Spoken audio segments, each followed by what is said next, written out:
Ever feel like you're being watched? That prickling on the back of your neck when you're the only car on a back road after dark? In the big cities, you can get lost in the noise. But in America's small towns, stories have a way of sticking around. They become part of the soil, whispered over coffee at the local diner, passed down through generations.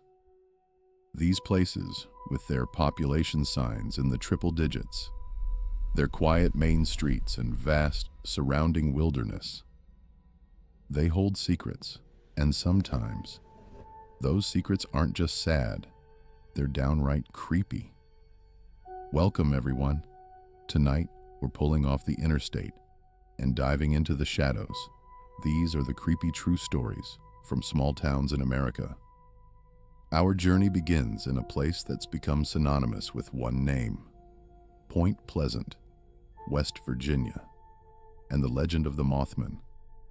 But long before it became a pop culture icon, this was a local terror, shared by terrified neighbors. In the mid-1960s, starting with two young couples near the abandoned TNT area, a spot already creepy enough on its own, a wave of sightings gripped the community. The descriptions were eerily consistent: a man-sized figure, often over 7 feet tall, with massive wings folded like a cape, and those piercing, glowing red eyes. It wasn't just a fleeting glimpse. Multiple, otherwise credible witnesses, factory workers, farmers, housewives, reported it following their cars, keeping pace at impossible speeds down Route 62, just watching. The sheer volume of separate accounts from people who had nothing to gain chills me to the bone. This wasn't a media creation, it was a shared nightmare. And then, as mysteriously as it began, the sightings stopped. The grim punctuation mark came on December 15th, 1967, when the Silver Bridge, packed with rush hour traffic, collapsed into the Ohio River, claiming 46 lives. The connection was instantly made in local lore. Was the creature a harbinger? A twisted guardian trying to warn of the catastrophe? In Point Pleasant, the older generation will tell you, with absolute conviction in their eyes, that something was in those riverbank woods. And the most haunting part isn't the creature itself, but the idea that sometimes a warning can be more terrifying than the disaster it foretells. Now, let's shift from a potential omen to a pure, heartbreaking mystery that has left a community in North Carolina grappling for answers for over 2 decades. Shelby is a classic, tight-knit southern town where everyone knows everyone. That's what makes the case of Asha Degree so profoundly unsettling. In the early, storm-lashed hours of Valentine's Day, 2000, this shy, sweet 9-year-old girl, who was known to be afraid of the dark, of dogs, and of thunderstorms, did the unthinkable. She packed a small bag, slipped out of her loving family's home, and walked alone into the pitch-black pouring rain. Why? The drivers who spotted her on Highway 18 confirmed it. A small figure in a white nightgown, trudging along the shoulder. When they tried to stop, she ran into the woods. Think about that image for a second. A child, braving her deepest fears, on a mission no one understood. The cert was massive, the community rallied, but she was gone. A year later, her backpack was found, buried in a plastic bag, 26 miles away in the opposite direction. The investigation hit wall after wall. Here's the small town horror of it. In a city, a disappearance can be anonymous. In Shelby, every single person felt it. They searched every barn and field. They still hold vigils. The case is cold, but not forgotten. The creep factor lies in that agonizing why. There was no fight, no history of trouble. It's the story of a happy little girl who walked out of her safe life and into a void. leaving behind a town haunted by a ghost seen only in the fleeting glare of headlights on a rainy night. It's the stuff of local legend, but with real, enduring grief at its core. For our third story, we travel to the remote farming community of Kelly, Kentucky, for what might be one of the most bizarre and well-witnessed close encounter cases in American history. The year was 1955. At the Sutton family farmhouse, a relaxed evening with friends turned into a night-long siege. It started when a man went to the well and saw a silver glowing object land in a gully. Soon after, the little men appeared, described as about 3 feet tall, with silvery bodies, large glowing eyes, and long arms. These creatures began peering in the windows and doors. For hours, 8 adults, hardened rural folk, took turns firing rifles at point-blank range. They heard the bullets ricochet, but the creatures simply flipped backward and scampered off, unharmed. The terror reached its peak when one floated to the roof and peered down the chimney. The family finally fled in their car to the police station. When law enforcement arrived, they found nothing but spent shell casings and a group of people in genuine, profound shock. The sheriff, a skeptical man, left convinced they had seen something. The Hopkinsville Goblins case is unique because of the duration, the number of witnesses, and their credibility. In a small town like Kelly, you don't fabricate a story that makes you the laughingstock of the county. This wasn't a UFO sighting. It was a home invasion by something utterly non-human. The creatures exhibited a strange, almost playful curiosity that made them all the more terrifying. To this day, the descendants and locals stand by the story. It's a reminder that sometimes the weirdness doesn't just visit from the sky. It comes right up on your porch and looks in your window.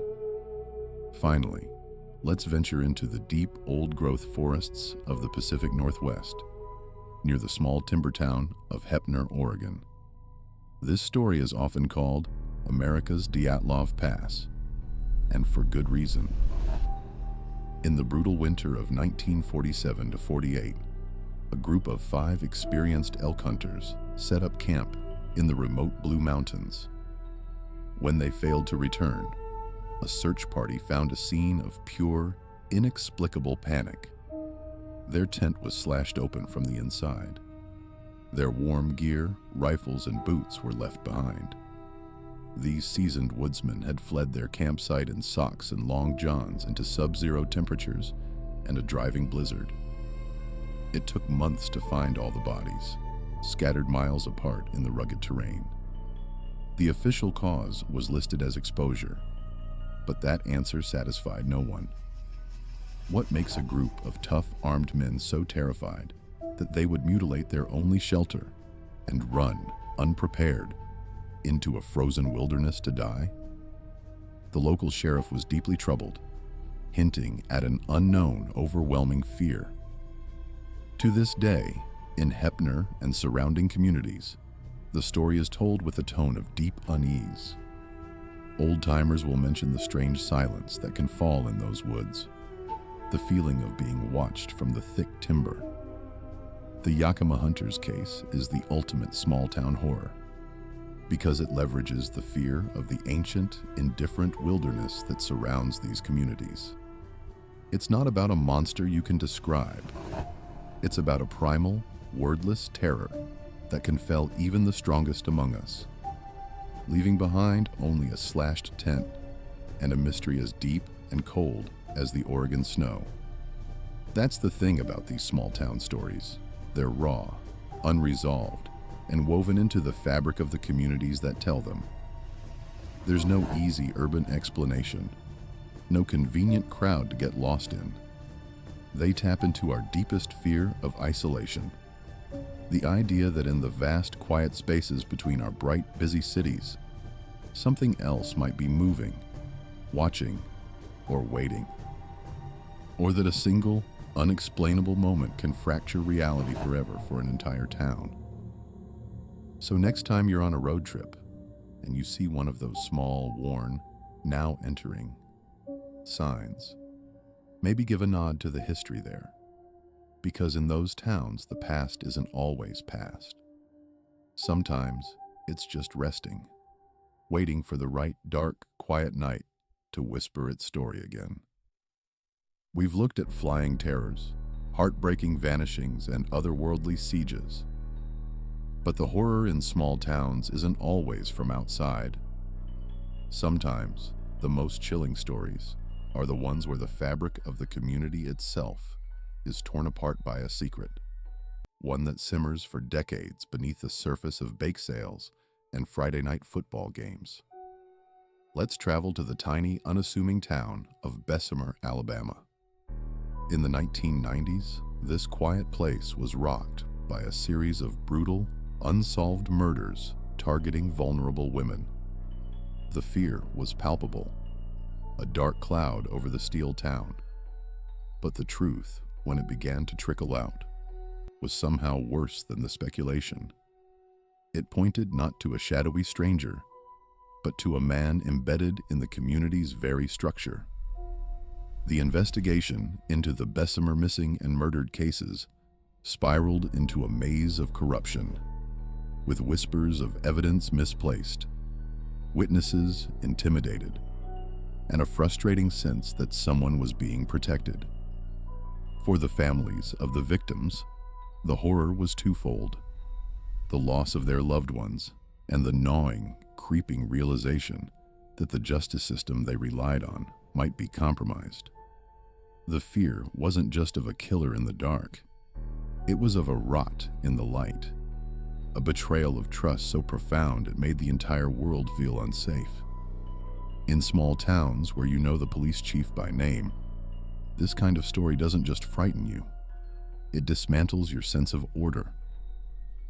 It asks the terrible question: who do you turn to when the people sworn to protect you might be part of the nightmare? This theme of internal corruption takes a different, more surreal form in the legend of the Melonheads that haunts various small towns across Ohio, Michigan, and Connecticut. While often dismissed as a campfire tale to scare teenagers, the origins of these stories are often rooted in a kernel of tragic, local truth. The common thread? A tale of a remote asylum or poorhouse for the mentally ill or disabled, run by a cruel doctor experimenting on the children housed there. The legend says the experiments created deformed, large-headed beings who escaped into the surrounding woods. Now, they're said to attack teenagers who venture too far down lonely back roads. While the monstrous Melonheads are fiction, the creepy core is often based on a real, forgotten institution that once existed on the town's outskirts. A place the adults whispered about and children instinctively feared. The horror here is born from a community's buried guilt and shame over how it once treated its most vulnerable members. The monster in the woods is a physical manifestation of a past everyone wants to forget. A bogeyman whose genesis is a dark chapter in the town's own history. It's a story that says, we have not always been good, and the evidence of that might still be lurking at the edge of the tree line.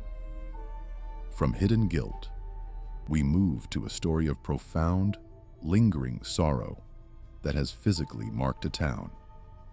In Gulfport, Mississippi, and other communities along the hurricane-ravaged Gulf Coast, there is a modern legend that emerged after Hurricane Katrina.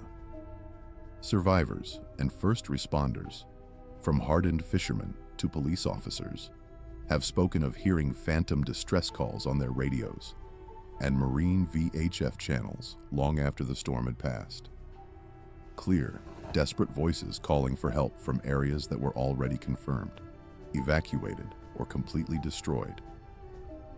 These weren't random static bursts, but coherent, location-specific pleas.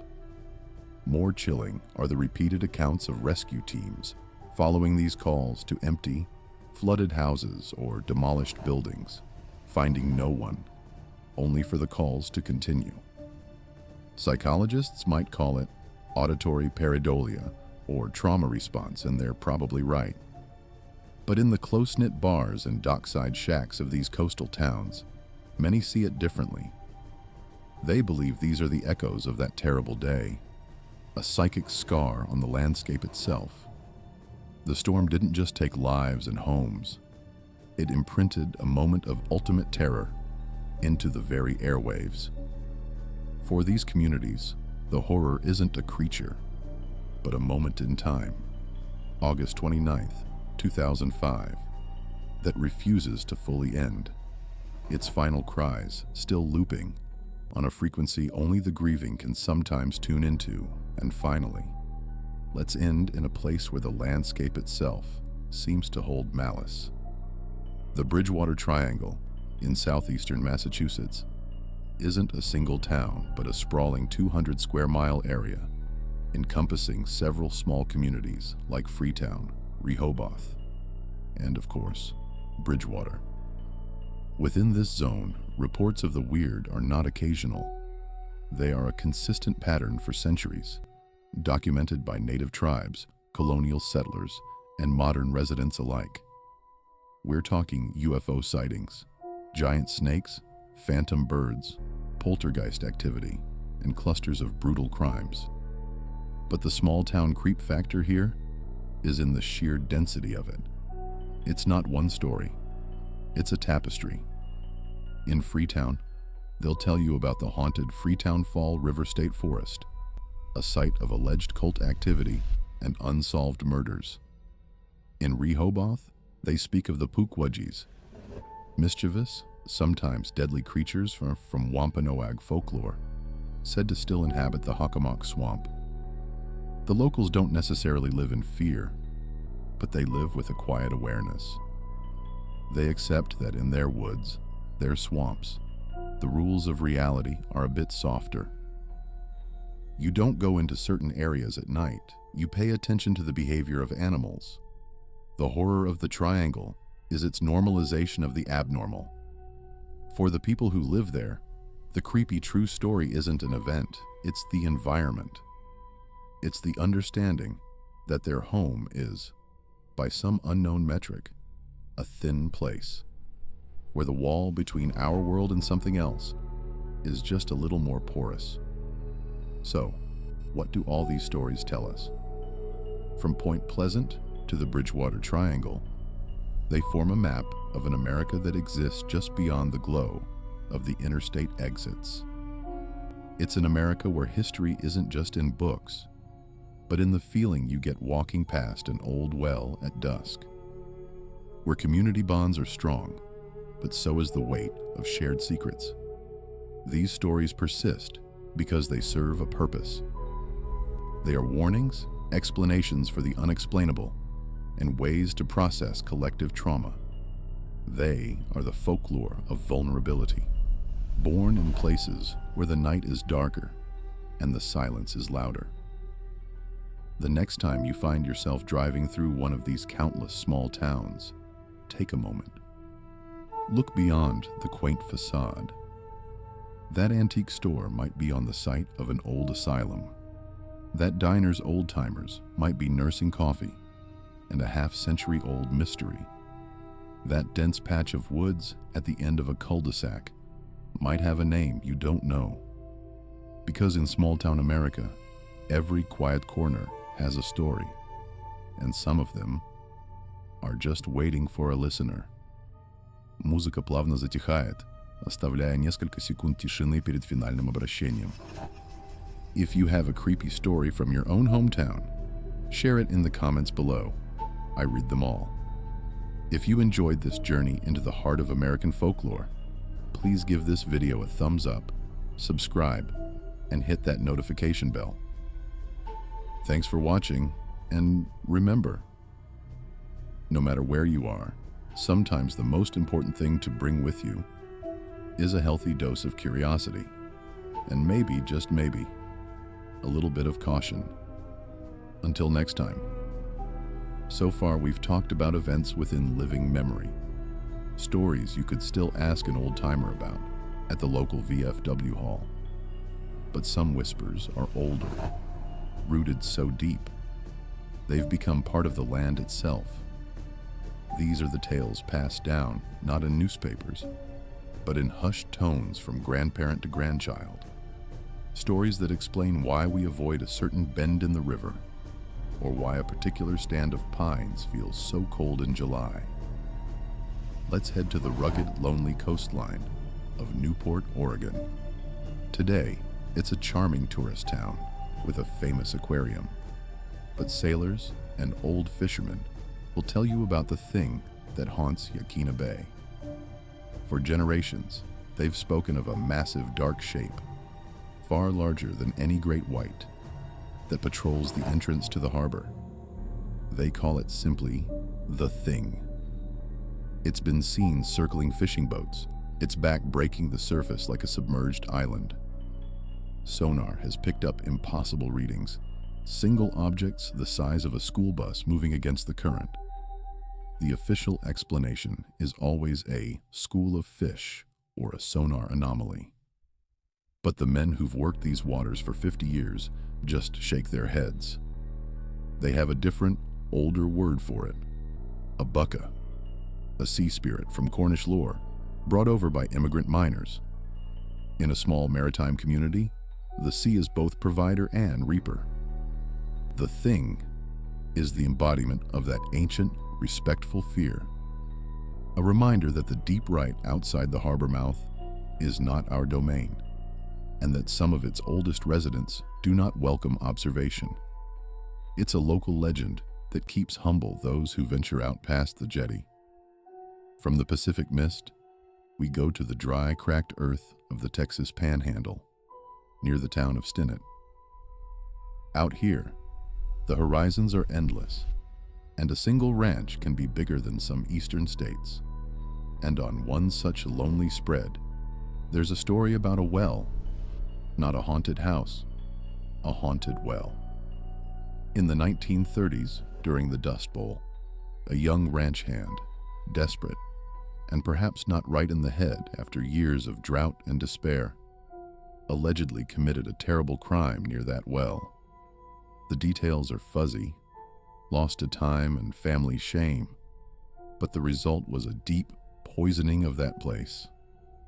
Ranchers who acquired the land later reported that animals refused to drink from it. Dogs would whimper and pull away. More than one person claimed to hear faint, garbled whispers or the sound of sobbing echoing up from the dark. Still water, especially on hot, still nights when the wind died. They capped it, filled it in with concrete, but old-timers in Stinnett will still point out the general area and tell you to steer clear. The horror here isn't a ghost that walks, it's a stain that seeped into the groundwater. It's the idea that a single act of madness in a place of utter isolation can taint the land itself for generations. A secret buried not in a grave, but in a shaft leading straight down into the earth. Our next story takes us to the opposite of isolation, to a small town where everyone is connected, and a secret was kept for decades in plain sight.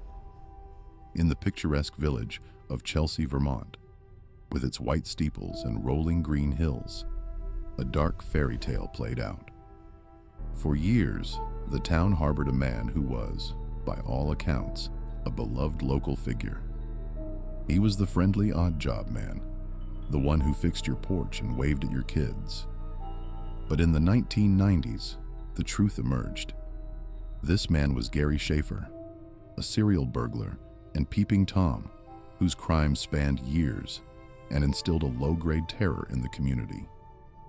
The true creep factor wasn't in the crimes themselves, horrifying as they were, but in the aftermath of his arrest.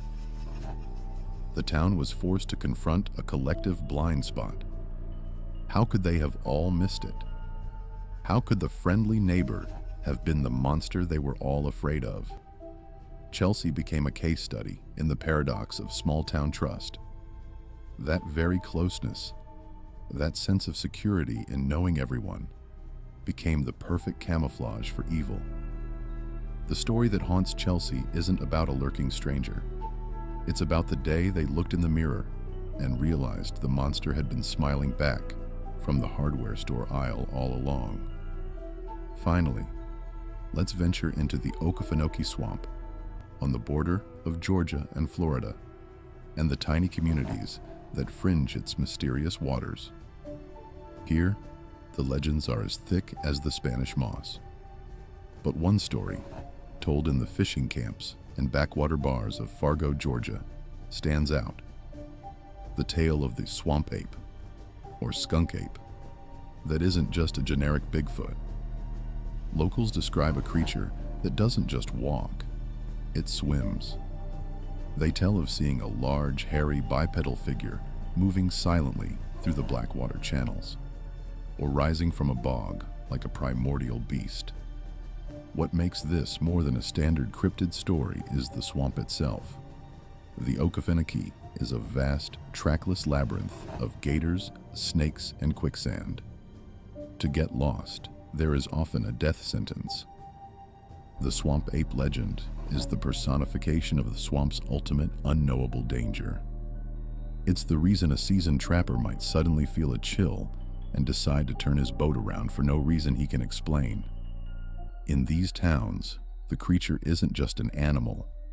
It's the spirit of the untamable wilderness that literally sits at the end of their streets. It's a story that enforces respect for a place that can swallow people whole without a trace. Музыка начинает медленно затухать, переходя в более философскую, заключительную тему. These stories, from the haunted well in Texas to the swimming ape in Georgia, aren't just campfire scares. They are the bedrock mythology of places that exist in the margins. They are born from the specific fears of their environments, the terror of the deep sea, the parching isolation of the plains, the betrayal of trust in a closed community, the oppressive mystery of the swamp. In big cities, weirdness is diluted. In a small town, it concentrates, ferments, and becomes a local vintage, a story with a distinct terroir of fear. So, what's the through line? It's the understanding that in these pockets of America, the world is not fully tamed. That history, guilt, tragedy, and the raw, wild essence of the land itself can take on a shape